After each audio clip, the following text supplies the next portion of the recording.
mengaji berkah. Berkah ini ada kepanjangannya. Berkah yaitu bertakwa dan berakhlakul karimah. Ya. Untuk temanya adalah kearifan lokal dan topiknya pagi berkah dengan ibadah.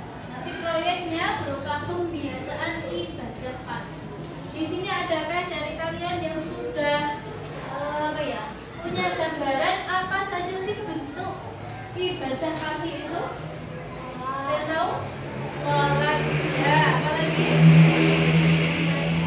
Apa? Mengaji, membaca Al-Quran, ya, sholat subuh, terus sholat apa lagi? Sholat duha, berzikir, sholat dan lain sebagainya. Namun untuk kali ini kita akan fokus belajar tentang sholat duha. Ya. Untuk pengantarnya, pentingnya ibadah pagi. Ya.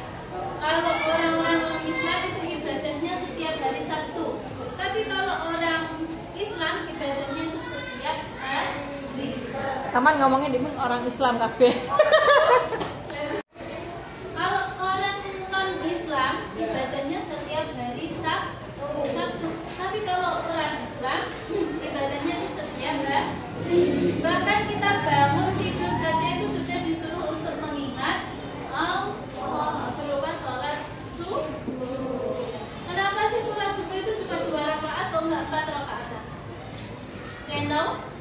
Karena sholat subuh itu saking ringannya, tapi paling berat dilakukan, ya kan? Siapa yang tadi bagi sholat subuh? Nah, kita jadi sudah sholat subuh semuanya ya. Setelah sholat subuh ngapain? Membaca Al-Quran, ya, terus mandi terus. Karena apa sih kita membaca Al-Quran setiap pagi? Karena energi positif di Al-Quran itu nanti akan menular ke kita.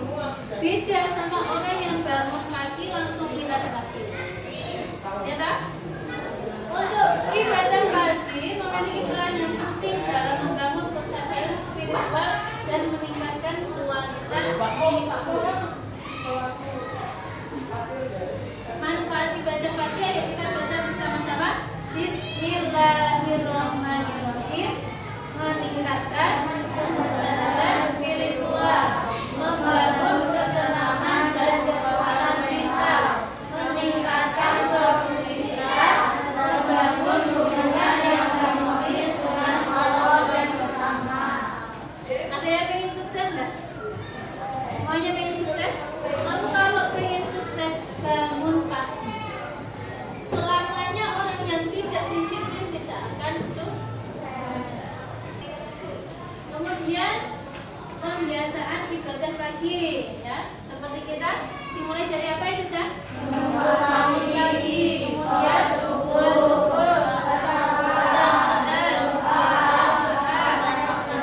makanan yang sehat. Ini semua adalah contoh atau bentuk ibadah pagi. Syarat sah sholat. Nah, ini karena hari ini kita akan fokus tentang sholat duha ya.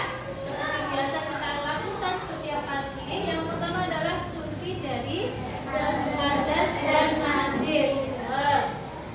Terus yang kedua menutup aurat, masuk waktu sholat dan menghadap kiblat. Rukun sholat yang pertama adalah niat, kemudian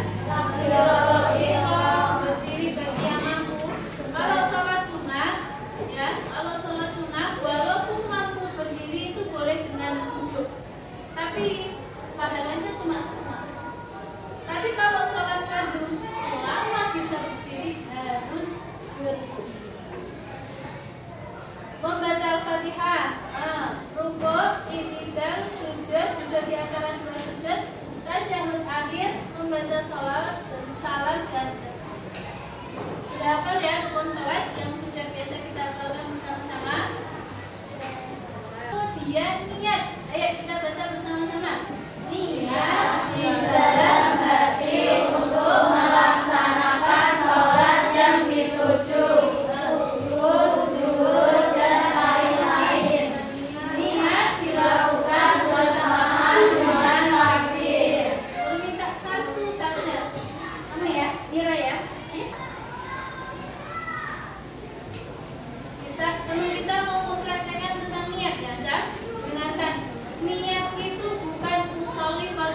dan sebagainya. Niat itu kamu mengucapkannya di dalam hati ketika takbir.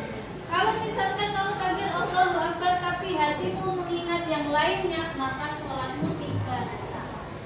Ya.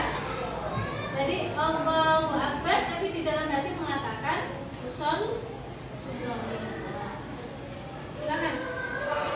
Ayo, kira coba kalau sholat takbiratul ihramnya gimana?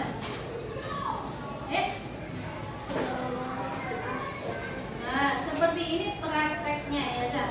Ya, kembali, terima kasih. Untuk itu, Cak, niat itu ya. Niat kalau sholat fardu apa saja?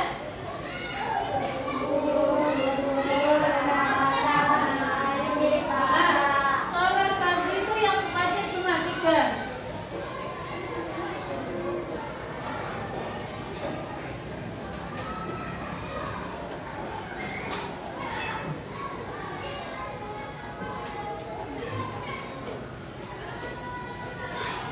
Nah, kalau kamu sholatnya fardu, ya, yang wajib kamu katakan itu cuma 3 tok. Aku sholat zuhur fardu. Nggak usah lillahi ta'ala, nggak usah makmuman, nggak usah ada kiblat, itu sudah sah. Tapi kalau sholat duha itu cuma 2. Sholat sunnah ya maksudnya. Cuma mengatakan aku sholat duha sama duha. Ya, jadi guru praktekkan. Misalkan sholat fardu ya, Allahu Akbar. Pas mulutnya mengucapkan Allahu Akbar, di dalam hati niat aku sholat zuhur fardu. Ya, paham? Oke. Kalau sholat duha, yakin misalkan sholat duha, sholat terawih, sholat apa lagi? Sholat hajat, sholat tahajud, sholat bundar. Itu cuma 2 tok. Allahu Akbar di dalam hati mengatakan aku sholat duha. Tidak. Niat, kemudian takbiratul ihram tadi sudah dipraktekkan sama Mira. Ukuran rukuk itu kira-kira punggungmu kalau dikasih papan itu papannya nggak jatuh dan nggak goyah. Ini masih ke ya, kira-kira itu lurus surat dikasih papannya itu nggak jatuh nggak goyang-goyang berarti sudah pas. Kemudian rukuk tangannya juga. Kalau rukuk tangannya kamu kan biasanya gini ya, gini. Nah, kalau pengen pahala yang lebih besar kayak gini nggak apa-apa, tapi yang lebih besar pahalanya adalah diluruskan, dirapat. Ya. Ketika rukuk kita membaca apa, Cak?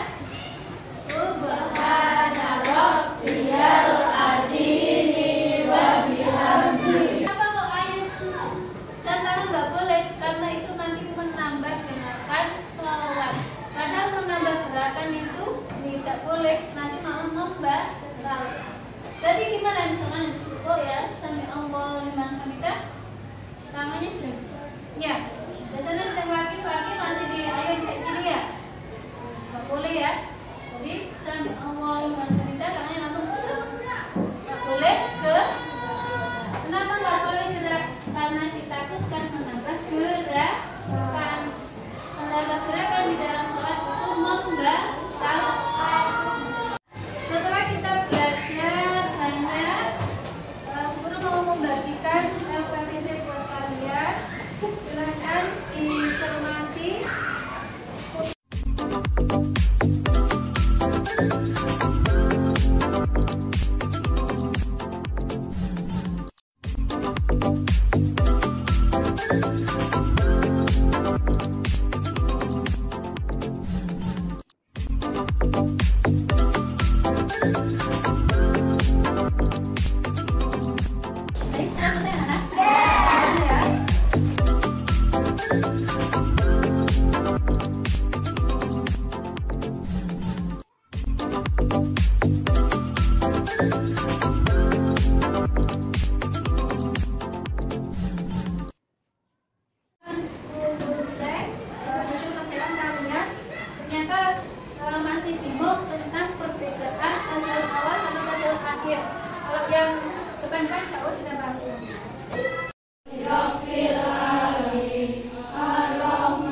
ya? Jadi dari kebiasaan pagi tadi atau ibadah pagi kita laksanakan, kita apa ya?